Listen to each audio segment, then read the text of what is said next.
Olá, vamos à nossa aula 34, né? Complemento aí da aula 33, do nosso último assunto aí da disciplina de contabilidade aplicada às instituições financeiras. A gente está trabalhando as demonstrações financeiras obrigatórias. Compartilhando com você aqui os nossos slides. Vamos então à nossa aula 34. Bom, nessa aula a gente vai trabalhar a central de demonstrações financeiras, né? Essa central ela foi originada, né, da ideia, né, de se centralizar todas essas demonstrações em um lugar só, né, em um único repositório. E aí a circular número 3964 de 2019, né, ela traz a criação desta central. Então, um sistema informatizado para concentrar as demonstrações financeiras individuais e consolidadas, semestrais, anuais e intermediárias, obrigatórias das instituições financeiras, bem como o relatório de auditor independente, né, que também é uma outra obrigação dos bancos, né, por trabalharem com o dinheiro, né, do povo, a poupança popular, como a gente viu aí, existe a necessidade dessa auditoria, né, e de caráter independente, de caráter externo. E aí esse relatório, com parecer do auditor, ele também é obrigatório e deve estar sendo enviado para esta central, para este sistema informatizado. O envio das informações financeiras das instituições financeiras devem ser remetidas por meio de sistema informatizado, em arquivo eletrônico, no formato a ser definido pelo Banco Central, como com a certificação digital, no padrão da Infraestrutura de Chaves Públicas Brasileiras, que é o ICP Brasil. Então, com certificação digital, é enviado esse arquivo, né, tem a extensão já definida pelo Banco Central, que vai conter todas as demonstrações e o relatório da auditoria. Bom, o objetivo da central, como a gente viu, né, como a gente já adiantou, congregar as informações financeiras obrigatórias em um ambiente único e de acesso público, de consulta gratuita, possibilitando informações úteis, facilitando as análises e comparabilidades, contribuindo para a tomada de decisões do mercado, né, com confiabilidade, transparência e agilidade. Então, pessoal, quando a gente falar em central de demonstrações financeiras, é a vitrine dos bancos, né? Colocar ali, ó, transparente, olhando toda a situação financeira, econômica, e aí os investidores, né, os participantes do mercado vão estar olhando, né, para esses bancos, tá? Não só do mercado de derivativos, o mercado de ações, né? Todos os mercados vão ter ali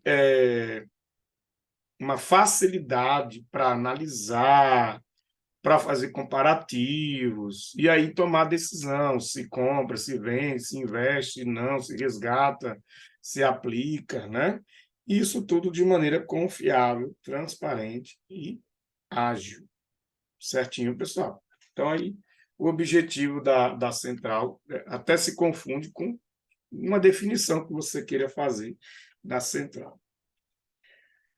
Bom, período abrangente, né? A partir da data base de dezembro de 2019, né, a partir da circular, as demonstrações financeiras individuais consolidadas serão objeto de envio à Central de Demonstrações Financeiras do Sistema Financeiro Nacional, disponível no próprio site do Banco Central. Você acessa o site do Banco Central, vai estar lá o link, né, para o depositório, né, para o depositório, que é a central, né? E aí estão as informações financeiras obrigatórias, tá?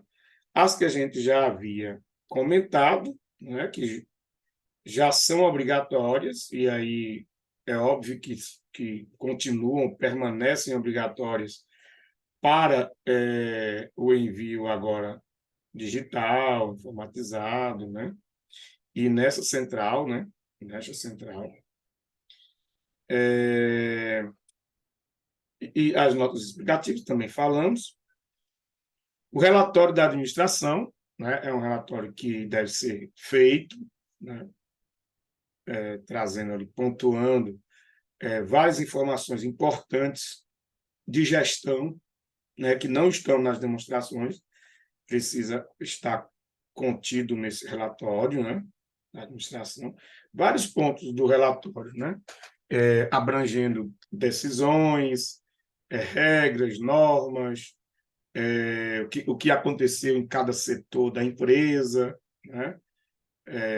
Questão de pessoal, questão de ativos, né? de renovação de equipamentos, de frotas, ampliação, né? Projetos de ampliação, de implementação de novas filiais. Então, todas essas decisões da administração estão nesse relatório. E também o relatório do auditor independente, como já temos frisado.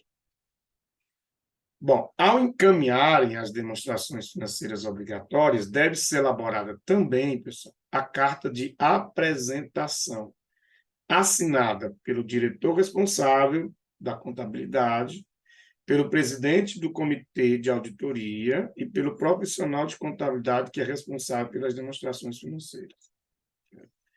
Então, tem aí essas 3 assinaturas, tá bom? Aquela empresa que é de porte menor e que há apenas o contador, né, ele vai assinar aí tanto como diretor como profissional, o responsável. Daí uma observação com relação às entidades administradoras de consórcio. Essas administradoras devem enviar em formato de dados abertos, além das demonstrações financeiras, né? Eles devem enviar a demonstração dos recursos de consórcio consolidada e a demonstração de variações nas disponibilidades de grupos consolidada. Tá? Então, essas 2 demonstrações aí, se ela é uma administradora de consórcio, né, realiza consórcio, ela tem que ter essas 2 demonstrações. Elas são importantes aí, né,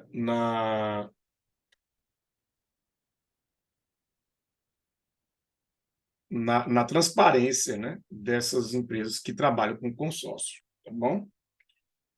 Isso para quê, né, pessoal? Para que se mostre, né, ou demonstre a idoneidade, vamos dizer assim, se demonstre a capacidade, né, de cumprir com os contratos de consórcio, né, tá? E também a questão dos grupos de consorciados, né, porque sempre tem nos grupos alguém que desiste, né, as vacâncias que precisam ser preenchidas, e essa demonstração ela vai mostrar essas variações, né, dessas disponibilidades causadas ou no início dos grupos, que sempre vai ter valores, ou depois que o grupo estiver fechado com as eventuais desistências. As instituições integradas, né, do segmento 5. Quais são as integradas do segmento 5? Vocês lembram? Segmento 5 são aquelas que são inferiores a 0,1%, né, do PIB. É isso? Aquelas menorzinhas, né? As menorzinhas que não são, elas são inferiores ao PIB, mas tem aquela observação de utilizar a metodologia facultativa simplificada para a apuração dos requerimentos mínimos do PR, né? Patrimônio de referência. e também aquelas que não estão sujeitas a essa apuração de PR. Tá? São essas, beleza? Então, essas instituições que utilizam essa metodologia facultativa, né, de nível 1, fica facultada a remessa das demonstrações financeiras relativa à database de dezembro de 2019. Né? Então, para essas empresas menores, né, não há necessidade, não houve, na verdade, que já passou, né? Não houve a remessa de 2019. Tá? Já para os demais segmentos, né, as demonstrações de 2019 já foram exigidas. Né?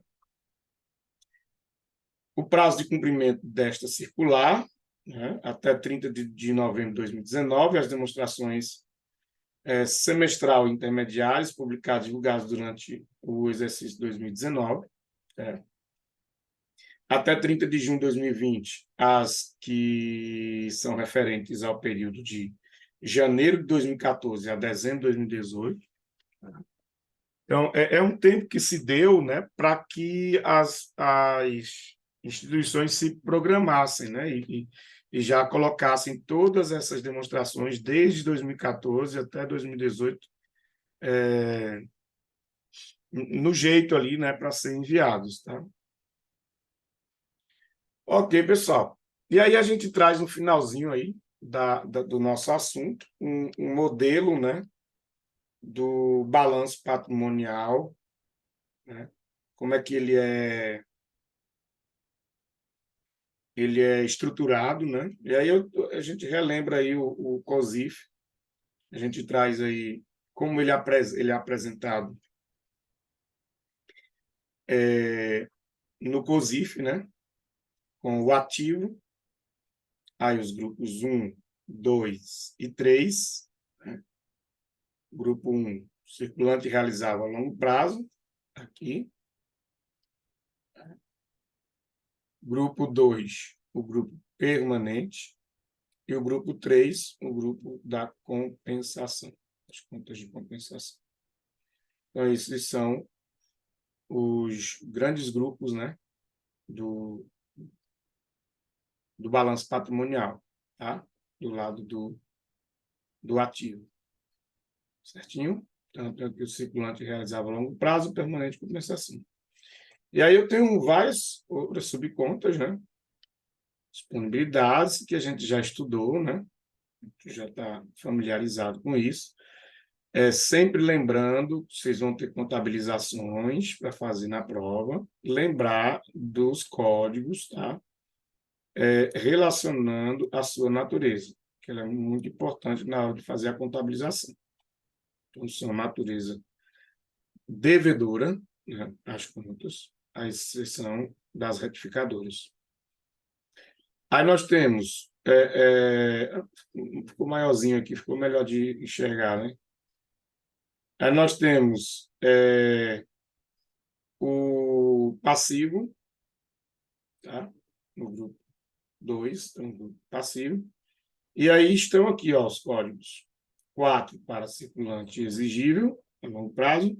5 para os resultados de exercícios futuros. 6 para patrimônio líquido. 7 para contas de resultado credora. 8, contas de resultado devedor. E 9, compensação.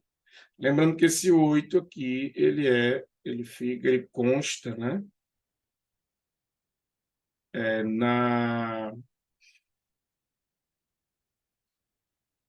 O 7 e o 9, né? Eles constam com contas de resultado, ou seja, que vão compor a DRE dos bancos. Tá? Olha ela aí. Então, o demonstrativo de resultados do banco, eles vão ter aquele esqueminha nosso, ele vai variar bastante, né? Ele vai ter várias adaptações aí, começando aí pela receitas de intermediação financeira, né? Que é para nós, para as empresas comerciais, melhor dizendo, para as empresas industriais, empresas de prestação de serviço, empresas normais, elas são, aí seria a receita operacional bruta, né? Seria o ROB chamado, que eles vão chamar de receita de intermediação financeira. Por quê? Porque aqui é o que o banco faz, né? Enquanto as empresas normais têm o seu produto, que é uma mercadoria, né?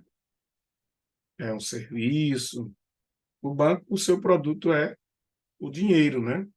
E esse dinheiro, ele é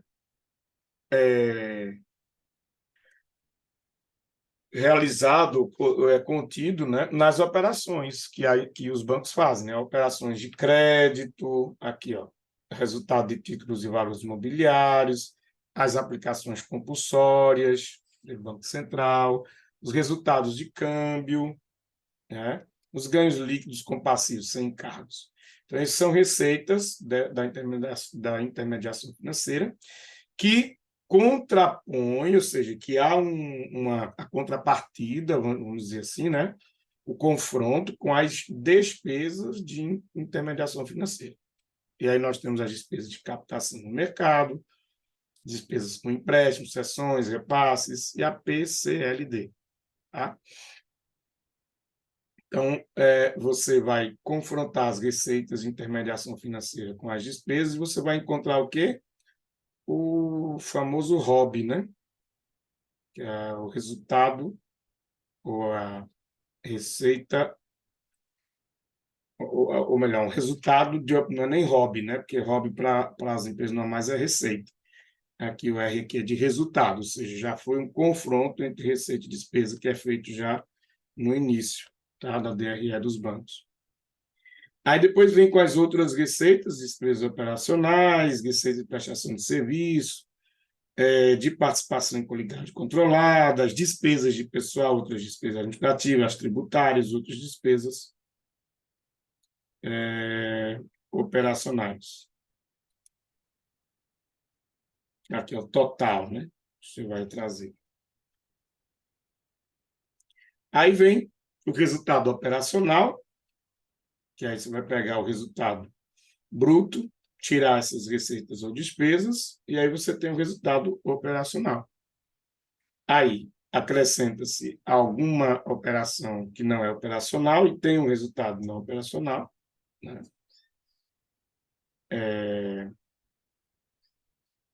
E esse resultado não operacional, você vai contemplar o resultado antes do imposto de renda, ou seja, vai se fazer várias operações para chegar nesse chamado LAIR, né, dos bancos, que é quando, a partir dele, você vai calcular a provisão. Né? Calcular a provisão de R e de contribuição. Está a contribuição aqui, mas tem contribuição, inclusive, é 15%, não é a contribuição dos bancos. E aí vem o LLE dos bancos, que é o resultado líquido. Tá? Essa é a estrutura que o Azaf Neto traz, né, no seu livro de 2008. Beleza, pessoal? E, por último, trazer aqui uma espécie de definições, né, de algumas contas que estão, deixa eu crescer aqui, que estão na DRE. As receitas de operações de crédito, o que são? São as receitas provenientes de empréstimos, financiamentos, exportação, financiamento rural, imobiliário. Tá? Então, toda operação de crédito que o banco realiza, né, ele tem ali a receita, né, entra como renda, código 7. Lembre sempre que vai na DRE, não se utiliza as contas patrimoniais, tá, pessoal?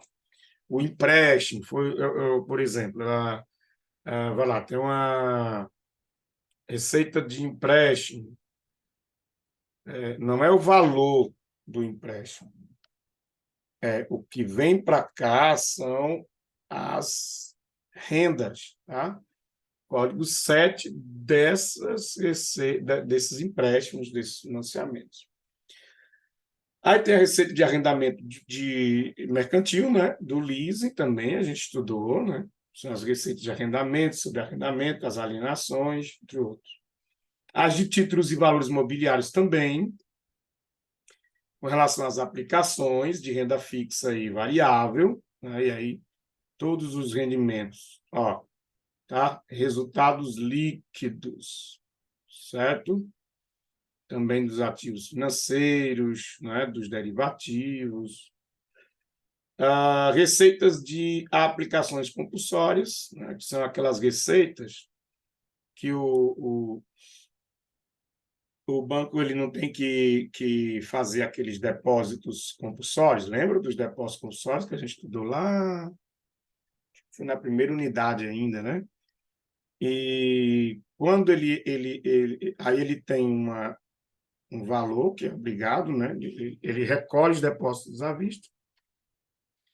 E aí, com relação aos depósitos a prazo, né? RDB, CDB e outros, todos esses valores ele tem lá um percentual que é obrigatório ele depositar no Banco Central.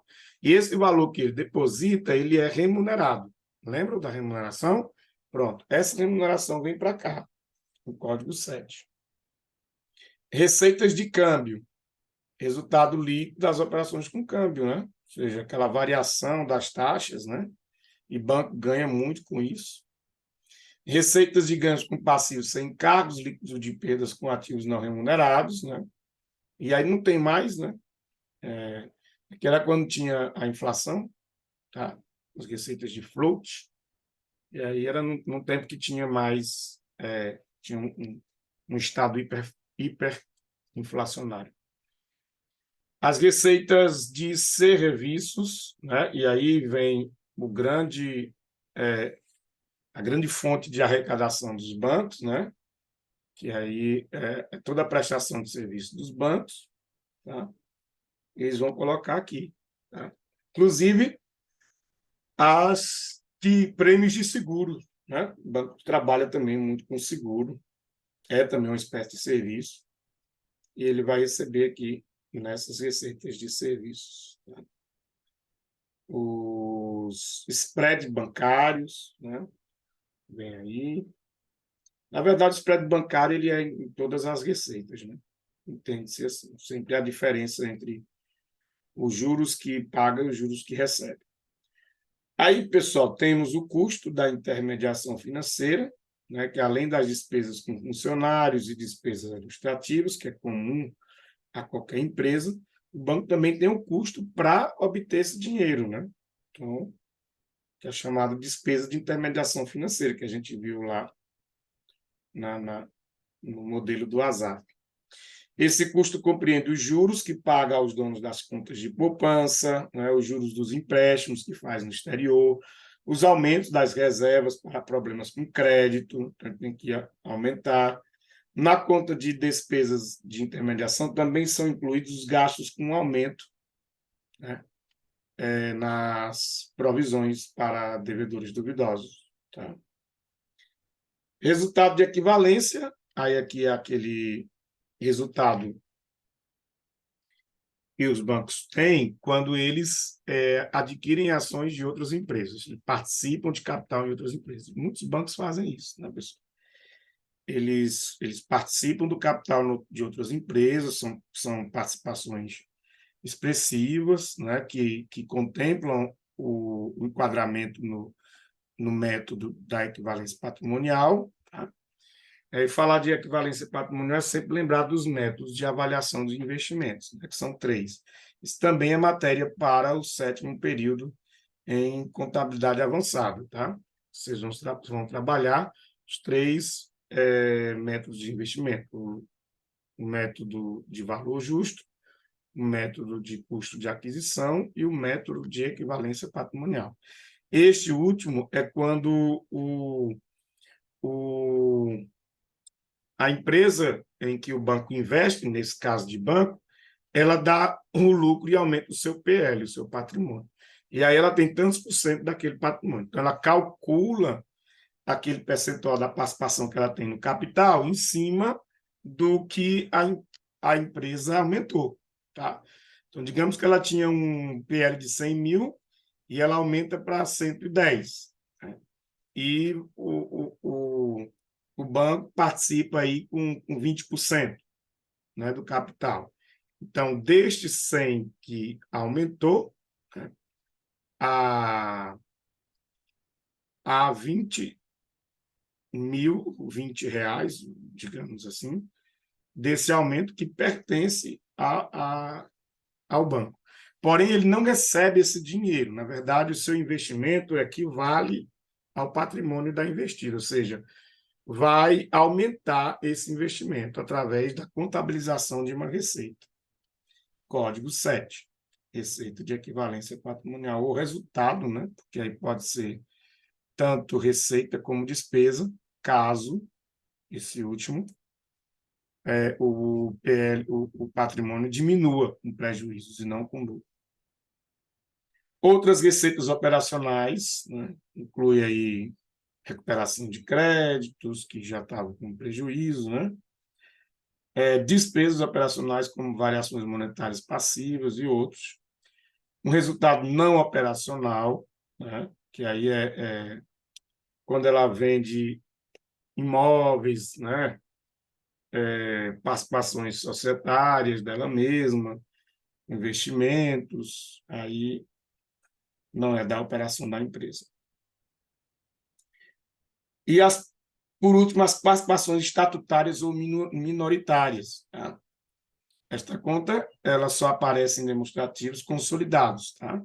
Então, quando você trabalha a consolidação, você também tem a obrigatoriedade de destacar, tá? Na DRE e no balanço patrimonial também, né? Essas participações. Tá? Lá na DRE, apenas o destaque, né, dos minoritários, e aliás, na balança, e na DRE, as participações, como numa empresa normal, né, que tem as participações ali do LEDI, né, para debentures, empregados, administradores, partes beneficiárias e fundos de previdência, né? Tá bom? Essa parte aí dos acionistas minoritários, elas são contempladas também na DRE. Valeu, pessoal. Então, esta foi a nossa aula, atividade 4 sendo aplicada, né? Já disponibilizar também na plataforma. Respondam com o máximo de rapidez, tá? Para que você não responda no dia de entregar, já responde logo, para no sábado mesmo você já está entregando, tá bom? E é isso, a gente finaliza aí o nosso assunto para a nossa prova. Certinho? Obrigado aí. Boa prova para todo mundo. Boas férias, né? Aqueles que vão passar aí na prova. E vamos que vamos, pessoal. Estudar, estudar, estudar e estudar. Fiquem todos com Jesus.